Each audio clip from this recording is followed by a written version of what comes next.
Hey guys, welcome back. This is the Jedi Council, Young Jedi CCG YouTube channel. Back today, you can see we've got our deck making mat out here. So what we're going to do here, this is part 2 of our Enhanced Battle of Naboo video. I'm going to show you how to play sealed deck with Enhanced Battle of Naboo. So what you're going to need for this, like you saw in my last video, is we've got one light side and one dark side enhanced pack. And then we've got 2 Battle of Naboo starter decks, which are always identical. So, excuse me. Today, I'm going to walk you through the light side deck. So we're going to go ahead and set aside the dark side.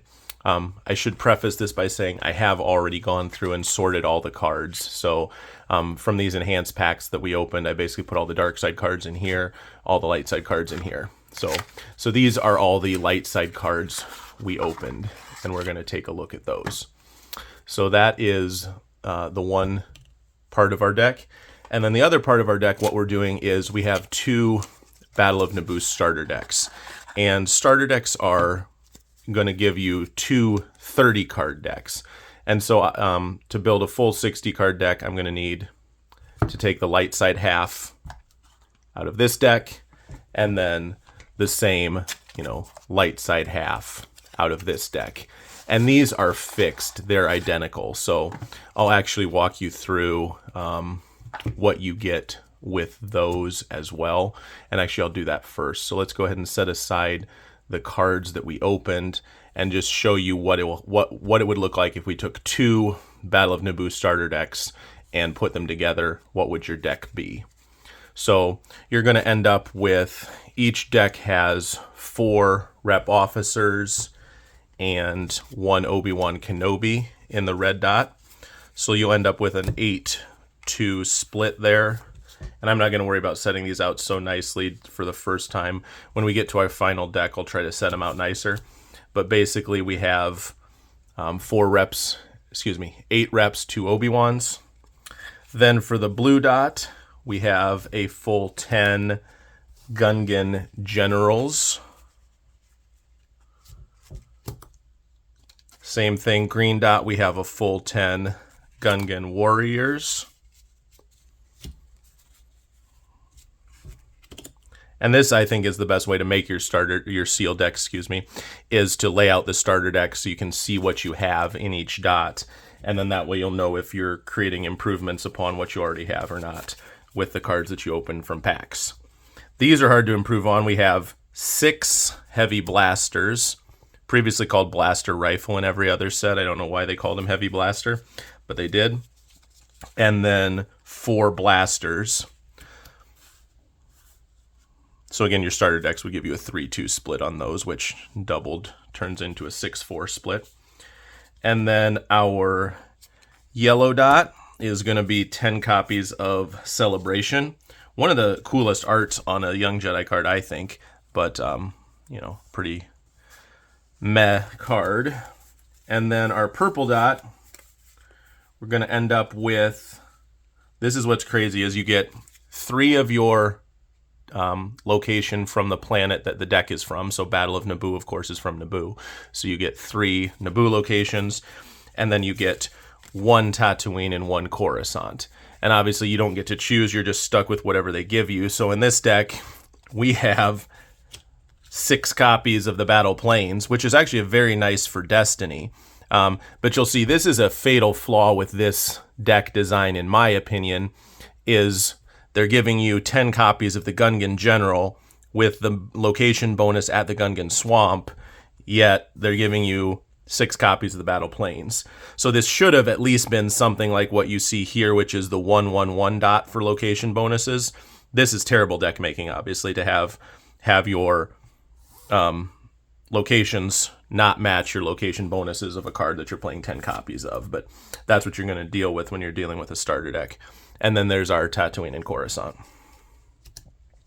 So that is what 2 Battle of Naboo starter decks look like. Now what we're going to do is we're going to go through our cards and see what we can improve on. And surprisingly, you'll notice that, rep officers are a very good card. Blaster rifles are a very good card. Locations are sometimes hard to replace.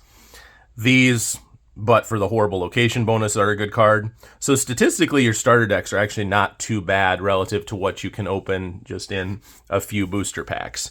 And so you may recall we opened 8 booster packs, which is a decent amount. And then this is what we ended up with. So the first things we know that we are going to play is we're for sure going to play our 3 enhanced characters. So these were the window insert in the front of the enhanced pack. And these are wild cards, so you can play one of these in any deck building dot. So I'm going to set those off to the side, but be certain we're for sure going to play all 3 of those cards. But let's see where the dots turn out first, and then we'll place those in where that we need to. So looking up first to analyze our red dot. Now red dot you usually get very few because red dots are typically rare cards. The red dots that we opened were Mace Windu the Jedi Speaker, Naboo Bureaucrat Official, and Obi-Wan Jedi Knight. So right off the bat, I'm for sure going to play Mace Windu and Obi-Wan because just power level wise, these are just going to wreck compared to what you see here. So those are just absolute auto includes, both of these guys. And so what I'm going to do is I'm going to remove these 2 Obi-Wans. These are a huge liability anywhere except Naboo because they're 6 damage for a 6 deploy for only a 3 power and a 1 destiny. So those are coming out of our deck. Those are decent when you're playing starter game only on Naboo, but this is a 3 planet game. And so again, just a huge liability. So we're going to remove those and we're going to replace them with our 2 Jedis. That's a for sure move. Now, this is really a matter of personal preference. It depends on if you value the Gungan synergies over the statistics. This is probably slightly better of a statistical card than a Gungan. You know, this is kind of the Ithorian Merchant Coruscant Guard statistics. I would err on the side of playing this and substituting out 1 Gungan for that as well. So basically, include our entire red dot in what we pulled. So we're going to be with 7 rep officers and then those 3 that we just saw there. So that's a pretty serviceable red dot. Very nice. Now blue, I want to see what we get because like I said, these are statistically very good cards, but they've got the wrong location bonus. But I don't know that what we opened is going to be much help. So let's take a look. So here's what we opened. Alderaan Diplomat, I can tell you right away. Again, it's the same card, except it's not a Gungan, and it's a 3 destiny, so we're not going to be playing that. Anakin Skywalker, we for sure are going to be playing. He's just statistically very good, so we are going to look to play that. Coruscant Guard, again, this is borderline, because statistically, it's a little more powerful, little worse destiny. We're probably looking to play that, but that's, again, along the realms of that Naboo Bureaucrat, where you could kind of go either way. Certainly don't need more of these. We already have 10. Padme, on the other hand, you compare a Padme to a Coruscant Guard, they're the same card, except for she's a 5 and he's a 3 for destiny. So I much favor a Padme over the Coruscant Guard, but I think I will still play the Coruscant Guard because as you can see, being a 3 power in this format is huge because there's all these 2 power characters. So I think I will include that as well. And then finally, Rick Olay is our last pull. Again, 2 deploy for a 4 destiny. 2 deploy for a 4 power. Even though he's a 2 destiny, I'm still playing that. So basically, this is, in order, the 4 blue dot cards that we are going to be adding. And so for that, we're going to remove 4 Gungan Generals and add into our blue dot these 4 cards. All right. Now on to the green. Green usually, 3 destiny is not where you want to be because there are some high destiny characters that you can get in this format. So let's see what we were able to open. Again, that's the same of what we already have, so we don't need those. This is the same except worse because statistically it's the same, but then it's a Naboo security, which is not going to synergize with any of our battle cards, which say only works with Diamond Gungans. So we're not going to play either of those. Wow, this is going to be rough. Not going to play him either. That's the same thing. And so then we're down to really our 2 handmaidens, which the only advantage these provide, again, is just a 1 destiny boost. But I think our deck needs it. So even though you sacrifice the ability of these people to use a battle card, the 1 destiny boost to me is worth it. So I'm going to be pulling out 2 Gungan warriors and replacing it with Sabe and Yane. Now, again, it can get relevant when you play duplicates of a unique character. I should mention that. You'll notice here we have 1 Obi-Wan, 1 Mace, 1 Sabe, 1 Yane, 1 Anakin, 1 Padme, 1 Rick-Oli. So that's all fine. A lot of times you want to hesitate to play the second copy and then really hesitate to play the third copy, because if you get those stranded, they're a dead card in your hand. So that's where non-uniques really do shine, is that they never get stranded. So that's something to keep in mind. But when it's your first copy, you're usually obviously very safe at just saying, hey, this is statistically superior, so I'm going to play it. Now on to our weapons. Like I said, it's going to be very tough to bump a blaster rifle because those are a constructed staple. But let's see what we have. We have blaster. Again, we're not going to play that because that's already the bad card that we're looking to take out. This is actually a huge pull for limited because, as you can see, Gungans everywhere. And this is 2+ with any diamond Gungan. So even though statistically this is a nightmare, this is absolutely a very good card for limited. So we're for sure going to play that. Then, we got 2, so we're for sure going to play 2 of those. Famba, Boss, Nass, or any other Gungan. All this is giving us is a 1 destiny boost over a blaster. Yeah, that's not going to be good enough.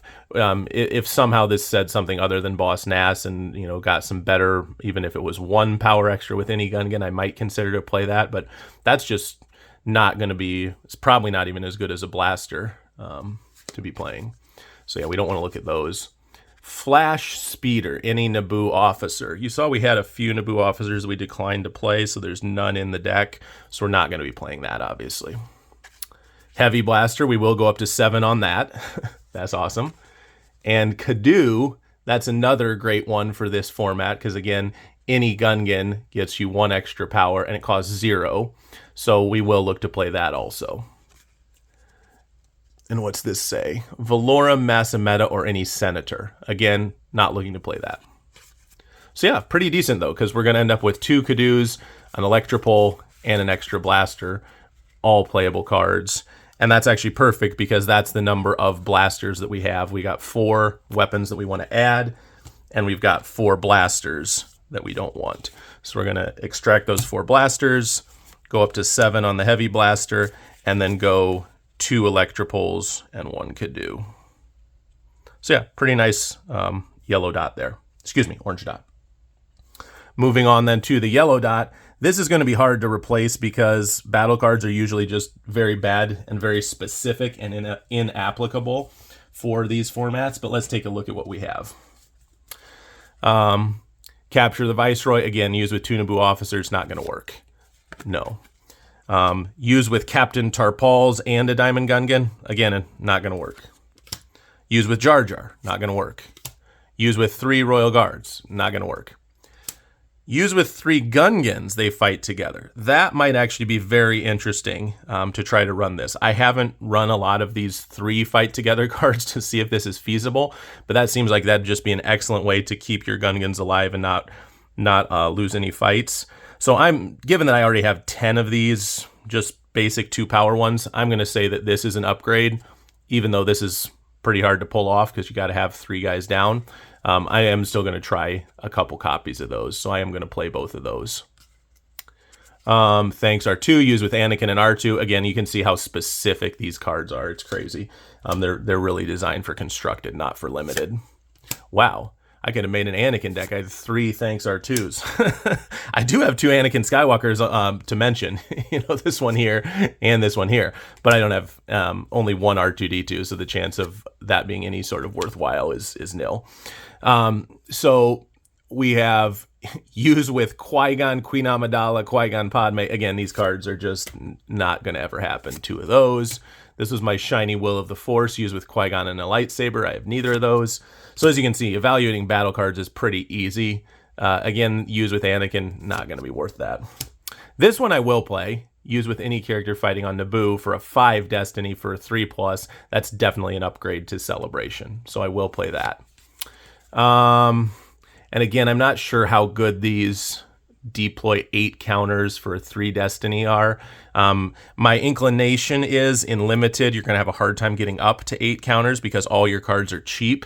If you had some like big Jedis, I could see that working, but I don't think we're going to get up to 8 counters effectively anyway, so I'm not going to play that.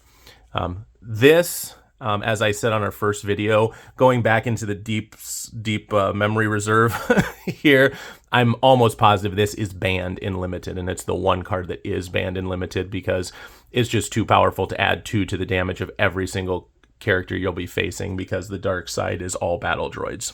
So we're not going to play that because that's not allowed.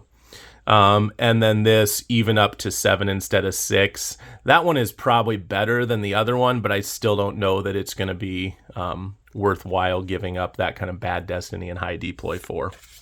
So I think all we're really going to play out of this dot is 2 copies of Misa like this, and 1, your occupation here has ended. So let's pitch then 3 celebrations and replace that with these 3.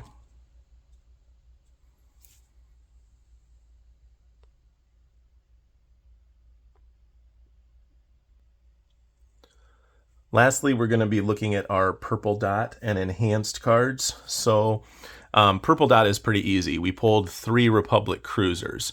Now, like I said, it's never going to be necessary to evacuate a character because we only have 1 copy of everyone. But transports can be very nice to essentially evacuate the planet you won just to add those cards to your deck. So I think that's a very valid strategy. And you could argue playing between anywhere from 0 to, probably at least minimum 1. And you could go all the way up to 3. I think that's excessive. The other thing you have to consider is these are very bad Destiny, and so you are diluting your deck with bad Destiny. But like I said, I would always say 1 because then you can evacuate the 1 planet that you lost. And when we look at our opportunity cost over here, we're cutting a 3 for a 2. So that's pretty easy to say, yeah, for sure, take out this useless desert landing site and replace it with a cruiser. Now, whether you want it, however many 5 Destinies you want to take out to replace with more of these, that gets definitely a little more dicey. I probably like to err on the side of playing 1 more of these, just because if I lose 1, I usually like to have the opportunity to evacuate. So I think I will go 1 more of these at the cost of a battle planes. So we'd be running 5 battle planes, 2 Senates, 1 landing site, 2 Republic cruisers for our purple dot.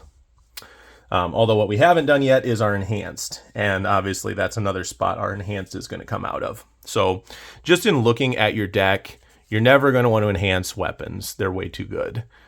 Typically, you don't even want to enhance battle cards just because those cycle well out of your deck and they're a nice little added bonus. So you're usually looking to enhance characters or locations. And locations are going to be your worst by far. So I would just say right away too is I'm looking to remove a battle planes. And that would be for one of my enhanced characters over here. So we are going to enhance out of the purple dot is what I'm saying. So I'm trying to lay these out so that you guys can see what the deck looks like visually. That's what's nice about Young Jedi. You can literally have a deck list just by spreading it out like this, and it's very easy to tell what you're doing. So that's our first enhanced selection is R2-D2 out of the purple dot. Then the other thing I'm looking at is, okay, what's our worst Destiny here is these 3 Destiny Gungan Warriors. That's going to be my next low-hanging fruit. So I'm going to remove that Gungan Warrior, and we're going to replace that with a Yoda. And then finally, the last decision is, do we want out a Gungan General or a Rep Officer for Anakin? And I think actually these Rep Officers are a big liability, even though they're a 5 Destiny. Having too many of these 2 damage guys is a little risky, and so I'm going to say that I'd rather have, a Gungan General statistically over that. So we're going to keep the blue dot intact, and we're going to enhance out of red for Anakin Skywalker. So that's what we're going to see out of our red dot. So yeah, so that's our final deck. Like I said, it looks like we replaced maybe about, on average, 30 to 40% of what we've got going on in each dot. So you got 3 here, 3 here, 3 here, 3 here, 4 here, 4 here. Yeah, so I'd say this is about a third of the deck got replaced with the cards from the packs. So that just gives you an idea of, and that's with 8 packs, which is a pretty decently sized pool. So that gives you an idea of what a starter deck would look like. And I think that's kind of a nice ratio because you're still going to be, 2/3 of your starter deck, but then that 1/3 of cards that you added in hopefully will be very impactful and make for fun, interesting gameplay. So there is the breakdown of how exactly I would build a light side enhanced Battle of Naboo deck using, like I said, 2 enhanced Battle of Naboo packs and 2 starter decks. So hopefully you enjoyed this video. Like I said, there's no defined limited format for what you have to do, but this just shows you a nice way that you can do it with those resources. Again, much more likely that you do this with MODM because those are way more available, but it's kind of cool to see it with the Battle of Naboo and what that looks like. So hopefully you guys enjoyed the video. Stay tuned next week for Dark Side.